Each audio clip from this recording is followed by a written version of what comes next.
welcome back to Bible study. It's going to be another great day of Bible study. Not because of me, remember, but because this is God's true word. And we're going to look at David, who is, remember we looked at Rahab last week? David is her great grandson. And it is, or great great grandson. And it is Ruth's, who we looked at before, Rahab, her great grandson. And so this is just an amazing line. And Samuel needs to go anoint a new king because Saul, the old king, really messed up. And, well, God says, no more with that guy. We don't want no more in his family to be king of Israel. And Samuel says, I can't go anoint anyone else, otherwise Saul will kill me because he's jealous. And God says, nah, just take a heifer with you to go be sacrificed and say, I'm just going to go down to this place to be sacrificed. And so Samuel gets a heifer and takes the heifer down to be sacrificed, and he asks Jesse, Obed's son, who is Ruth and Boaz's son, to come to the sacrifice. And so he comes to the sacrifice of the heifer, and he brings his sons. And he brings his first son forward, and Samuel's like, that's a nice strapping young buck. I bet that is who God wants me to anoint as the next king of Israel. And God says, no. You look at the outward appearance, but I look at the heart.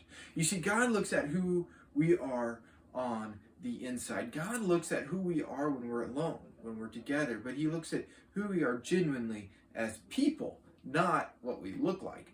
And so Samuel filters through all 7 sons that Jesse brings. And he says, isn't there anyone else?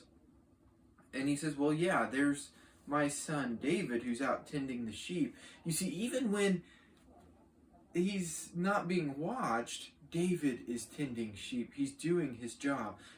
David is a shepherd. You know who else is a shepherd? Oh yeah, it's Jesus. Now Jesus didn't necessarily tend real sheep that we think of the animals that go bah, bah. But as Christians, you and I, we're sheep. And Jesus is our ultimate shepherd. And Jesus takes care of us whenever we need it. Just like David was taking care of those sheep because they needed it. David comes forward and God says, that's the one. You anoint David. And it's the smallest one. It's the runt. He might be ruddy. He might be handsome. But he's still just a little guy. And you're not going to anoint this little guy as the king over an entire nation. And God says, that's the one. You see, God looks at who you are on the inside, not who you are on the outside. And we have to do the same thing with all of our friends and all the people we're around. Because there are some really amazing people out there that just don't look like they should be amazing. And there are some amazing looking people out there that are just really bad people. And that's the way we are. That's the way the earth is, because we live in a fallen world.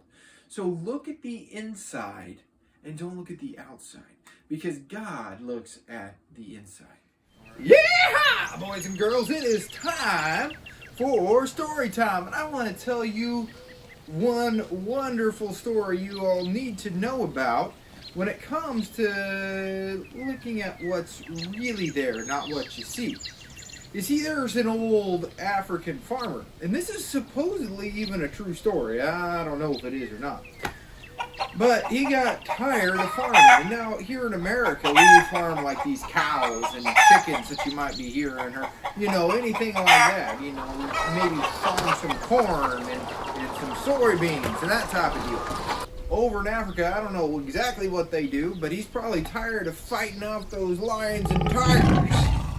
And maybe his water buffalo keep getting eaten. I don't know what's going on. But I know he's tired of farming, and he hears everybody striking it rich, finding these diamond mines. And so this guy, he sells his farm, and he goes out, and the rest of his life he's looking for diamonds. And it said he dies broke and penniless. Well, the man that bought the farm from him was walking by the creek on the farm one day, and he looks in the creek, and there's this really pretty bluish looking stone. And so he goes and he starts digging it out, and he thinks it's a crystal, and he really likes it. And so he takes it home and puts it up on his mantle above his fireplace. Well, one day, one of his friends comes by and looks on the mantle and goes, "Wow, that's amazing." He pulls it down and he goes, "I think this is a diamond." And you see, diamonds don't look like this in nature. They look like this. And so the man that had the diamond said, "Nah, you're full of it. It ain't no diamond. I know what a diamond looks like." And the other man says, "No, no, no, it's a diamond." And he convinces him to get that diamond checked out. Funny story. It was a diamond. Funny story.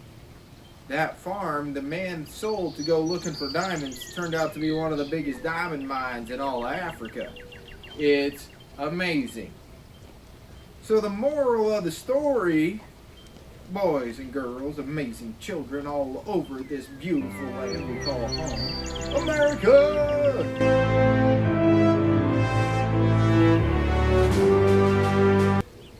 You got to look at the inside. You got to know what's there. You can't go searching for something amazing when something amazing is deep down inside of you.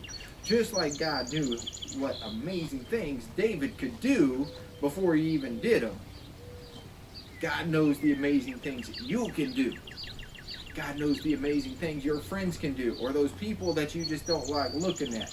Whatever it might be, God knows your heart. God knows your heart is amazing.